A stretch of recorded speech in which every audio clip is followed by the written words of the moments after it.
Hello guys, കുറച്ച് ദിവസം മുമ്പ് നമ്മളൊരു ഖത്തർ കൾച്ചർ ഇവന്റ് കാണാൻ വേണ്ടി പോയിട്ടുണ്ടായിരുന്നു. ദർബൽ സായി എന്നായിരുന്നു ഈ ഒരു പ്രോഗ്രാമിന്റെ പേര്. ഉമ്മു സലാൽ എന്ന് പറഞ്ഞ സ്ഥലത്ത് വെച്ചായിരുന്നു ഈ ഒരു പ്രോഗ്രാം.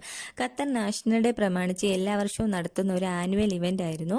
ഇതിൽ കൂടുതലും കിഡ്സിന് പ്രാധാന്യം നൽകിയിട്ടുള്ള പ്രോഗ്രാംസും കാര്യങ്ങളും ഒക്കെ ആയിരുന്നു. പിന്നെ വലിയവർക്കും കുറെ എൻജോയ് ചെയ്യാൻ പറ്റുന്ന ആക്ടിവിറ്റീസ് ഒക്കെ ഉണ്ടായിരുന്നു.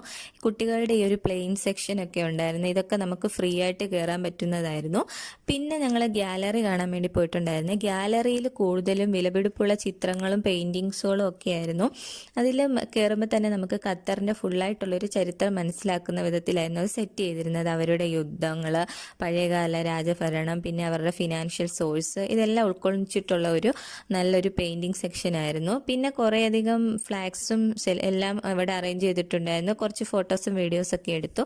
പിന്നെ ആർട്ടിഫിഷ്യലായിട്ട് അവിടെ ഒരു തടാകം സെറ്റ് ചെയ്തിട്ടുണ്ടായിരുന്നു. ഗ്രാസും എല്ലാം, ഇതെല്ലാം റിയൽ ആയിട്ടാണ് നമുക്ക് തോന്നുന്നത്, പക്ഷേ എല്ലാം ആർട്ടിഫിഷ്യലാണ്. പിന്നെ ചായ കുടിക്കാനും ഒക്കെ വേണ്ടിയിട്ട് കുറേ അധികം റെസ്റ്റ് സ്പോട്ടുകൾ സെറ്റ് ചെയ്തിട്ടുണ്ടായിരുന്നു. പിന്നെ ഇതാ ഇങ്ങനെ നോർത്ത് സൗത്ത് സൂക്കിൻ്റെ മോഡലും കാര്യങ്ങളും എല്ലാം സെറ്റ് ചെയ്തിട്ടുണ്ട്. അതെല്ലാം നമുക്ക് റിയലായിട്ട് തോന്നും, പക്ഷേ എല്ലാം ആർട്ടിഫിഷ്യലായിട്ട് അവരുണ്ടാക്കിയതാണ്. കുട്ടികൾക്ക് വേണ്ടിയിട്ട് ഫ്രീ ആയിട്ടുള്ള ഒട്ടക സവാരി, പിന്നെ അവരുടെ വർക്ക്ഷോപ്പായിട്ടുള്ള സ്വിങ്, സ്റ്റിച്ചിങ്, എംബ്രോയിഡറി, അവരുടെ ക്രിയേറ്റിവിറ്റി എൻഹാൻസ് ചെയ്യുന്ന സംഭവങ്ങളൊക്കെ ഉണ്ടായിരുന്നു. ഒരുപാട് ആക്ടിവിറ്റീസ് ഇൻക്ലൂഡ് ചെയ്തിട്ടുള്ള ഒരു അടിപൊളി ഇവന്റ് ആയിരുന്നു. അപ്പോൾ ഇതെല്ലാം കണ്ടു കഴിഞ്ഞ് ഇറങ്ങിയപ്പോഴേക്കും സമയം ഏകദേശം 11 മണിയായിട്ടുണ്ട്. പിന്നെ നേരെ വണ്ടി വീട്ടിലേക്ക് വിട്ടു. അപ്പോൾ ഇത്രയേ ഉള്ളൂ. ഇഷ്ടപ്പെട്ട ലൈക്ക് ചെയ്യുക, സബ്സ്ക്രൈബ് ചെയ്തിട്ട്